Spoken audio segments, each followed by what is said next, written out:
Jésus a souffert hors de la porte. Sortons donc pour aller à lui, hors du camp, en portant son opprobre. Hébreux 13, 12, 13. Dieu me garde de me glorifier si ce n'est en la croix de notre Seigneur Jésus-Christ, par laquelle le monde est crucifié à mon égard, et moi à l'égard du monde. Galates 6, 14.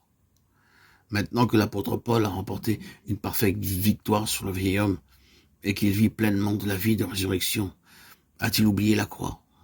Celle-ci a-t-elle disparu de sa vie? N'y occupe-t-elle plus la place centrale?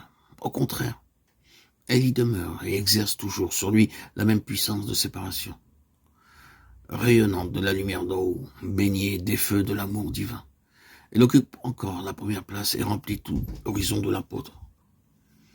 Dieu garde, s'écrie-t-il, que je me glorifie, si ce n'est en la croix de Christ. C'est en pensant aux Galates et à ceux qui voulaient les amener à se faire circoncire pour éviter la persécution que Paul s'exprime de la sorte. Alors la prédication de la croix était un scandale. Elle annonçait à tous les hommes, grecs ou gentils, circoncis ou non, un salut complet et gratuit. C'était porter un coup direct au judaïsme avec ses ordonnances charnelles et son esprit étroit, exclusif.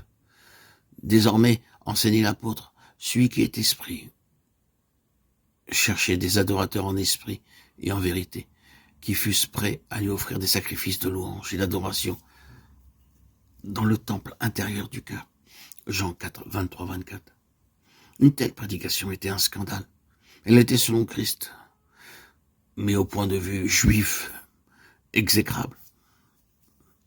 Non content de prêcher le divin crucifié, Paul annonçait que lui, le disciple, était crucifié avec son maître, crucifié à l'égard du monde, même du monde religieux. La croix de Christ, prêchait-il, est aussi devenue l'instrument de mon crucifiement. J'ai perdu toutes les choses que le monde ambitionne, honneur, situation, fortune, relations de famille.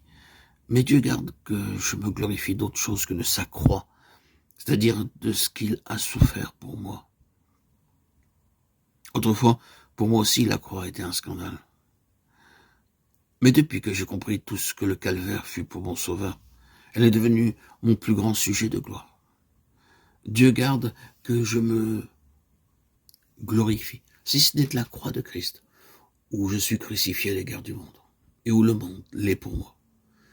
Désormais, nous sommes morts l'un pour l'autre. En mon sauveur, les choses anciennes ne sont plus. Qu'importe désormais d'être circoncis ou de ne pas l'être. Toutes les différences extérieures tombent, deviennent caduques. Ce qui compte, c'est l'être spirituel. C'est d'être une nouvelle créature en sa ressemblance. Pour arriver au point où se trouve l'apôtre, et ne plus voir toute chose qu'en la croix de Christ, il faut être passé de la mort à la vie et à avoir bu à la source des eaux vives. Le calvaire apparaît alors tout nimbé de gloire et comme l'expression de la souveraine sagesse et de la toute-puissance de Dieu.